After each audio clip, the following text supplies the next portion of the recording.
Hola, abriendo la Biblia nuevamente en estos días que hemos estado acercándonos al Apocalipsis solamente en sus primeros capítulos, ¿no? Dijimos, si hoy nos da tiempo, leemos el comienzo del capítulo 4, que es donde se abre el panorama que el Señor quiso dejarnos por medio del apóstol Juan para que viéramos las cosas que van a venir hasta el fin, ¿sí? Se los dejo para lectura personal después. Es un libro muy interesante. Está lleno de figuras del lenguaje, visiones, muchas que han sido motivo de discusiones, de aproximaciones, de argumentos, pero básicamente lo que más importa es que en este libro está la victoria final de Cristo. Y esa es la mirada con la que nosotros tenemos que leerla. Pero ahora hoy terminamos con el mensaje a las iglesias. A esas 7 iglesias que se entiende, se cree y es muy posible que fueran las que guiaba, pastoreaba el apóstol Juan, por eso eran muy cercanas a él. Ahora, cuando él escribe esto, cuando él recibe esta visión, dice en el capítulo 1 que está preso en la isla de Patmos, ¿sí? De manera que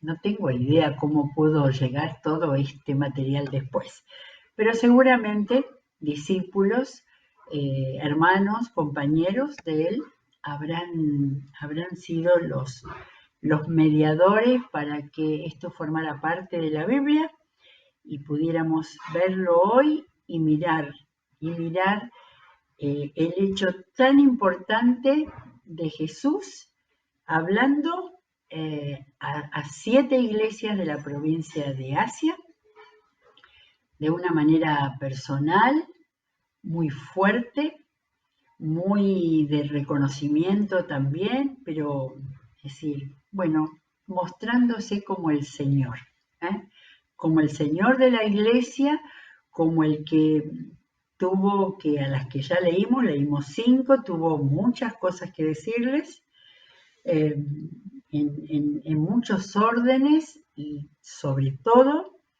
mostrarnos que él sabía todo lo que pasaba en ellas, sabía todo lo que pasaba en ellas.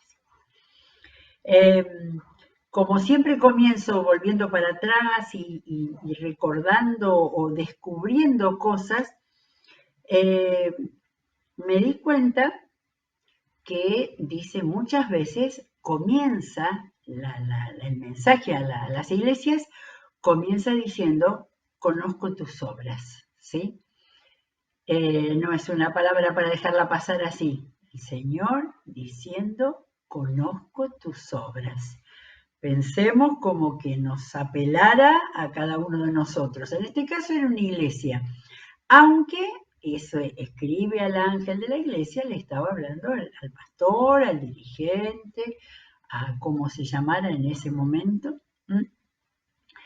pero se lo estaba diciendo a él para la iglesia. Así que, ¿saben cuántos conozco tus obras hay?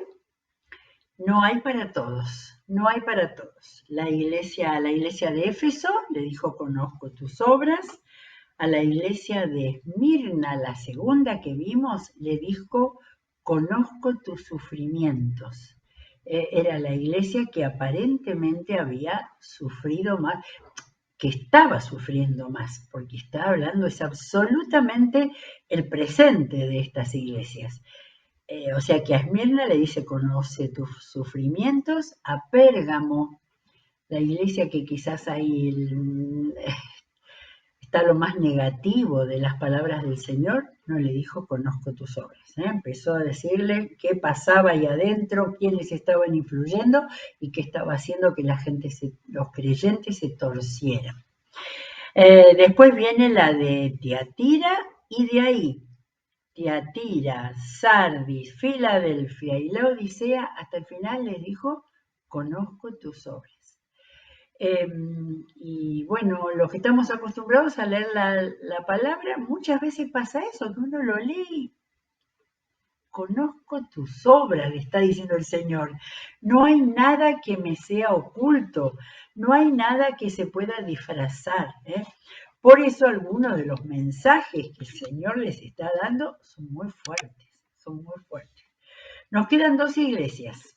En el día de hoy nos quedan la iglesia de Filadelfia y la iglesia de la Odisea.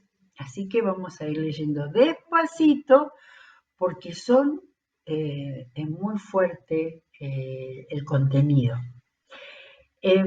Algo que estoy viendo acá y que no hice el recorrido, pero bueno, invito a que cada uno lo haga de todas las veces que dice arrepiéntete.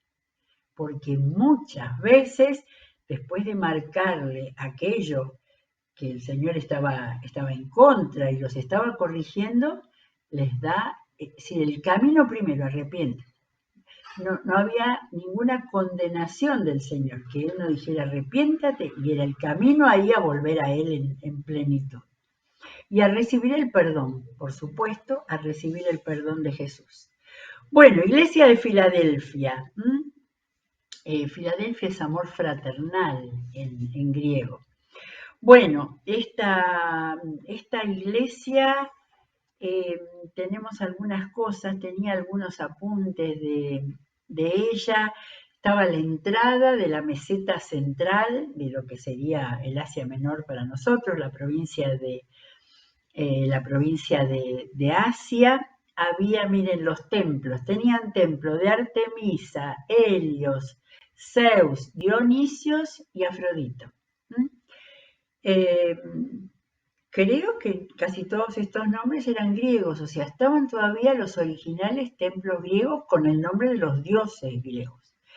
Eran imperio romano ya. Bueno, vamos a empezar a leer lo que dice el Señor a la iglesia de Filadelfia. Esto dice: el santo, el verdadero, el que tiene la llave de David, el que abre y nadie puede cerrar, el que cierra y nadie puede abrir. Otras veces que he leído este texto, bueno, uno lo toma como un nombre que el Señor... Es decir, a las anteriores iglesias estaba hablando más que nada, manifestándose con algunos de los atributos que habían aparecido en el capítulo 1, ¿no? Los ojos, la espada, los pies, todo eso. Pero acá, en Filadelfia, esto dice el santo, el verdadero, el que tiene la llave de David, el que abre y nadie puede entrar, el que cierra y nadie puede abrir. La primera lectura, hay dos lecturas acá primeras y las tenemos que corregir a las dos. No, pero la primera es así. Cuando Jesús mismo, que Él es, ¿no? Que Él tiene la llave de David, es la confirmación a todas las profecías del Antiguo Testamento que se entiende que cuando habla del trono de David, está hablando del Mesías, ¿sí? De manera que aquí en la confirmación, él está diciendo, cuando se habla de David, que fue el rey amado por Dios, el rey más importante de todo Israel y de Judá, luego el que estaba en la genealogía de Jesús, pero todo lo que se habla de él está preanunciando al Mesías. Ahora, esto de que abre y cierra la puerta y que la cierra no la puede abrir, bueno, parecería una forma simbólica para hablar de su autoridad y su poder. Pero no es una forma simbólica, es una cita tal cual del Antiguo Testamento. Y esto es y justamente de Isaías. Miren lo que dice en Isaías 22, siempre hay que leer pasajes enteros, no un versículo, pero bueno. Pero está hablando acá, pero esto es para entender ese tema de cómo cada vez que se hablaba del trono de David o del reinado de David, hacia el futuro, se estaba hablando de Jesús.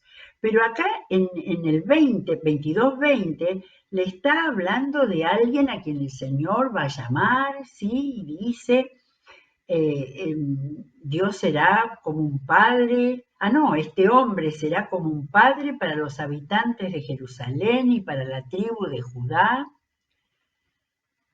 Lo que sigue diciendo con respecto a un hombre, Jesús en Apocalipsis nos está diciendo, ese soy yo.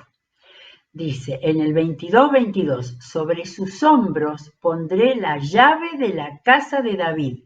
Lo que él abra, nadie podrá cerrarlo. Lo que él cierre, nadie podrá abrirlo. Es exactamente lo mismo que Jesús dijo.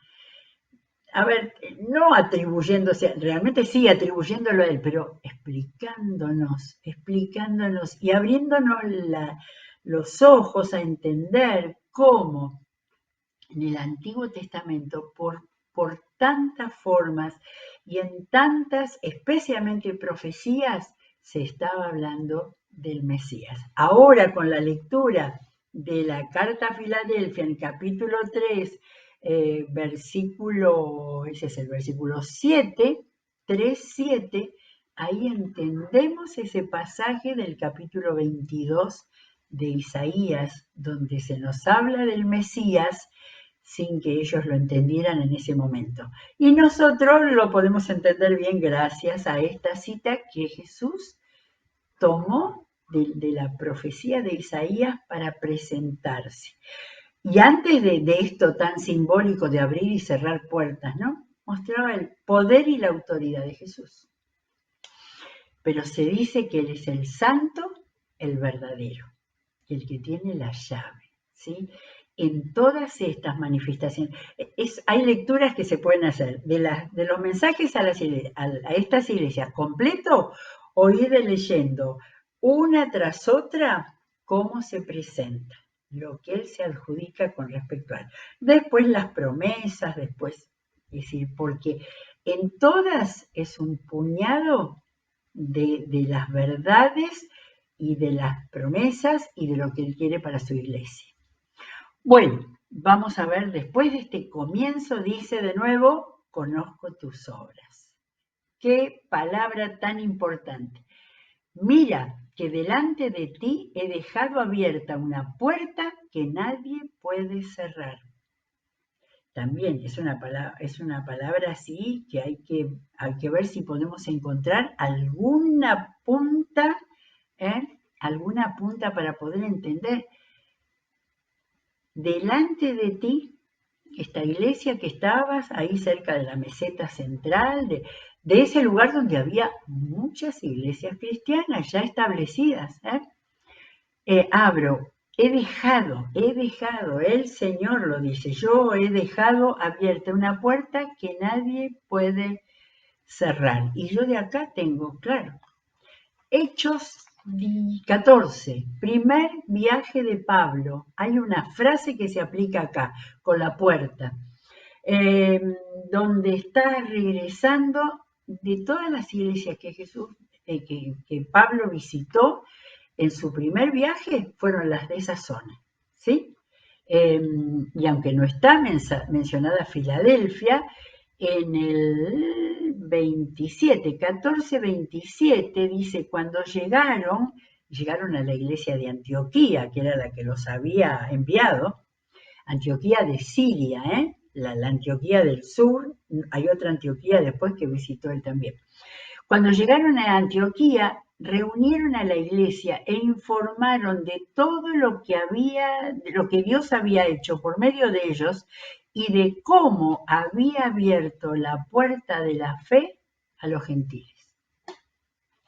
Esa es la puerta, podemos entender ahora, porque Jesús estaba, el Apocalipsis lo recibió Juan alrededor del año 95. Habían pasado más de 70 años que Jesús había resucitado y ascendido a los cielos. Y el apóstol Pablo era el que había empezado su viaje hacia el corazón del Imperio Romano por esta zona de la provincia de Asia, y había abierto la puerta a los gentiles. Por eso entendemos que bien puede ser que esta frase tuviera que ver con eso. La iglesia de Filadelfia estaba ahí en el centro de todas esas iglesias.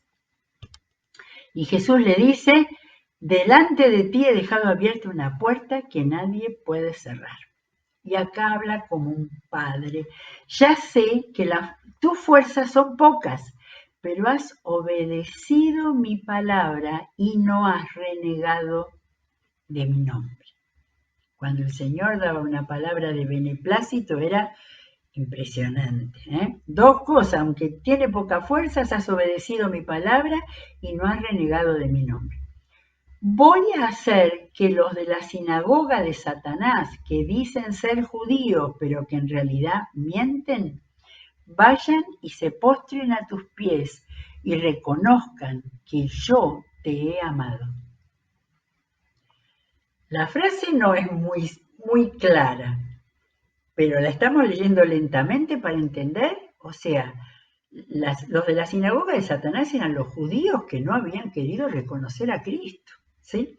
Seguramente ninguno de estos era lo que habían, posiblemente, no sé, de los que habían estado cuando crucificaron a Jesús. Pero lo que el Señor les está diciendo, voy a hacer que vayan y se postren a tus pies, a los pies de la iglesia de Filadelfia, y reconozcan que yo te he amado. Podría haber dicho que yo te he levantado, que yo te he dado la misión. Dice que yo te he amado. De manera que hay un montón detrás, pero fíjense lo que dice. Ya que has guardado mi mandato de ser constante, yo por mi parte te guardaré de la hora de tentación que vendrá sobre el mundo entero para poner a prueba a los que viven en la tierra. Todas estas palabras siempre son muy escuetas, ¿no? La hora de la tentación. Y bueno, la crueldad del espíritu del imperio romano, la manera en que la gente, empezando por los judíos, se negaban a creer en su Mesías, la forma en que la gente prefería la idolatría, la adoración a sus ídolos que le permitían todo tipo de posibilidades de la inmoralidad en todas sus formas, ¿no? Ya alguna de las iglesias directamente Jesús le dijo. Entonces dice, te guardaré la cantidad, las promesas que tiene a la iglesia de Filadelfia, casi podemos decir que era la mejor. Vengo pronto. O sea, aparte les da el dato. Aférrate a lo que tienes para que nadie te quite la corona. O sea que esa iglesia tenía ya una corona. Todavía no vino la promesa, porque acá hay una promesa. Todavía no dijo el que salga vencedor, pero ya les está diciendo de que tienen una corona. Por ser pocas fuerzas, pero por haber sido obedientes, no haber renegado la palabra, y por tener un ministerio hacia los judíos. ¿Sí?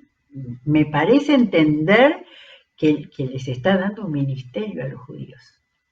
Bien, al que salga vencedor lo haré columna del templo de mi Dios y ya no saldrá jamás de allí. Qué promesa, ¿eh? Qué promesa. Ya no está la de, aunque había promesas muy lindas, ¿no? Estoy mirando acá la última del capítulo 2 que dice, le daría autoridad sobre las naciones, porque había mandatos que venían desde el Antiguo Testamento, pero acá columnas del templo de mi Dios y ya no saldrá jamás de allí. Sobre él grabaré el nombre de mi Dios y el nombre de la nueva Jerusalén, ciudad de Dios, la que baja del cielo de parte de mi Dios, y también grabaré sobre él mi nombre nuevo. Está anticipando todo lo que va a decir en las próximas páginas hasta el capítulo 21, que termina el Apocalipsis y que termina la Biblia, ¿sí? Realmente un mensaje extraordinario a esta iglesia. Bueno, vamos a la última, la iglesia de la Odisea. La Odisea, ya hemos dicho que esa iglesia que intercambiaba cartas con la de Colosas. O sea, la iglesia de la Odisea, claro, dijimos que más o menos esas cartas de Pablo habían sido escritas alrededor del año 60, 62, había pasado mucho tiempo. Mucha agua bajo el puente, mucha tentación, mucha frialdad por parte de las iglesias, de los creyentes. Acá, la Odisea, en este momento el Señor le dice, esto dice el amén, la última palabra, ¿eh? El testigo fiel y veraz, el soberano de la creación de Dios. Creo que es el nombre más imponente que usa Jesús en la última de las iglesias. Y acá le empieza a hablar. Me hace acordar como la de Pérgamo, ¿no? Que era la otra que había duras palabras. Conozco tus obras, la última conozco tus obras. Sé que no eres ni frío ni caliente. Acá está la famosa frase. No eres ni frío ni caliente. Ojalá fueras lo uno o lo otro. El Señor estaba prefiriendo que hubiera firmeza, definición, no una cosa, ¿no? Porque acá dice la palabra, por tanto, como no eres ni frío ni caliente, sino tibio, y acá antes del castigo del Señor, hay una explicación que da la historia. Había problema con el agua en esta zona, creo que esto era la provincia de Frigia. Tengo idea que era de la provincia, de una de esas provincias que tenían subdivisiones ahí en Asia. Había problemas con el agua. El agua no tenía la posibilidad segura de agua fría para el verano, para refrescarse, ni de agua caliente para los enfermos y para soportar el invierno, etcétera, etcétera. El gran problema que la población se quejaba es que el agua salía tibia. De manera que para nosotros, lo que es una frase muy interesante, para ellos era clarito lo que podían entender perfectamente. Ojalá fueras lo uno o lo otro. Por tanto, como no eres ni frío ni caliente, sino tibio, estoy por vomitarte de mi boca. Habría que volver a leer algunas expresiones de las más duras de condena del Señor. Ahora, no dice él, ya lo hice. Estoy por vomitarte de mi boca. Dices, y acá los retrata de una manera, soy rico, me he enriquecido y no me hace falta nada. Esto era propio de ciudades que eran ricas, que tenían, creo que era esta que tenía escuela de medicina, actividades bancarias, textiles, eran ciudades que habían llegado a un nivel económico muy importante. Dice, soy rico, me he enriquecido y no me hace falta nada, ¿no? Aquellos que están parados en lo material y consideran que... Pero no te has dado cuenta no te das cuenta de que el infeliz y miserable, el pobre, ciego y desnudo, eres tú. De manera que a estos tibios, que eran ricos y estaban parados en su riqueza, el Señor le está diciendo que son infelices, miserables, pobres, ciegos y desnudos. No tienen nada. Qué tremendo si el Señor hubiera cerrado así una condenación sin esperanza, ¿no?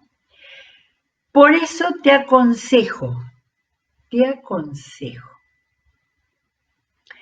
que de mí compres oro refinado por el fuego para que te hagas rico, rico de verdad. Por supuesto que ahí estamos, dice que de mí compres, ¿no? Ahí era una expresión, una figura. Si hay algo que tiene que ver con la riqueza es el oro puro, ¿no? Y entonces dice, yo te puedo dar oro refinado por el fuego para que te hagas rico. De la verdadera riqueza te la puedo dar yo, dice Jesús. Ropas blancas para que te vistas, porque estaba desnudo, y cubras tu vergonzosa desnudez. Y colirio para que te lo pongas en los ojos y recobres la vista. Le había dicho que era infeliz, miserable, pobre, ciego y desnudo. Para todo ello, Jesús le dice, busca en mí, busca en los valores verdaderos que yo te puedo dar para que salgas de esa situación, para que te hagas rico de verdad, que estés vestido con ropas blancas, que tengas colirio para los ojos y dejes de ser ciego. Creo que la carta más dura es la carta que tiene la posibilidad que da Jesús de restauración. Y siempre Jesús da la posibilidad de restauración. Por eso todas estas cartas son un muestrario del amor de Dios en Jesús, que a cada uno le muestra, Esto es lo que hace la palabra muestra la situación, muestra cómo se está, muestra lo que se ha perdido, y el Señor está acá dando la solución. Y acá es como que se para de este ofrecimiento amoroso para recordar quién es Él, que tiene toda la autoridad. Yo reprendo y disciplino a todos los que amo. Habría que ir a volver a leer todas así, para poder ver de qué manera toda esta reprensión que hay, en los que han tenido, los que se han apartado, lo dice que todo lo que hace es porque los ama. Por lo tanto, sé fervoroso y arrepiéntete. Una vez más, llamado al arrepentimiento. Para eso había Jesús dado su vida, y la palabra nos dice, Juan lo dice, el autor del Apocalipsis, escribiendo lo que Jesús le dijo, la posibilidad de perdón de todos los pecados, en capítulo 1:9 o 2:9. Por lo tanto, sé fervoroso y arrepiéntete. Las dos cosas, podía haber dicho solo arrepiéntete, pero sé fervoroso. Es que estaban en las riquezas y en la ceguera de la vida material, y le dice, sé fervoroso. Porque eran cristianos a pesar de todo, era una iglesia esta.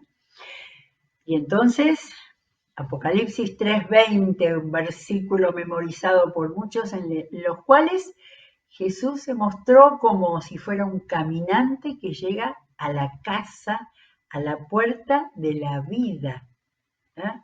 Mira que estoy a la puerta y llamo. Si alguno oye mi voz y abre la puerta, entraré y cenaré con él y él conmigo. De manera que acá se cierra esta carta, y todas las cartas, falta todavía la promesa, pero se cierra la restauración. ¿Sí? El Señor quiso dejar todo esto para que los creyentes fueran afirmados, para que fueran animados y también para que supieran los malos caminos que estaban siguiendo y le abran la puerta nuevamente. Este versículo se ha entendido siempre para aquellos que no conocen a Jesús, que se acercan a Él, que puedan entender que lo que quiere es entrar en la casa, o sea, en el interior, en su espíritu, para tener una relación, porque eso de cenar juntos es lo que habla de la relación que Dios quiere con cada uno de sus hijos. Al que salga vencedor, vamos a ver cuál es la última acá, le daré el derecho de sentarse conmigo en mi trono, ¿No es esta la más maravillosa de las promesas?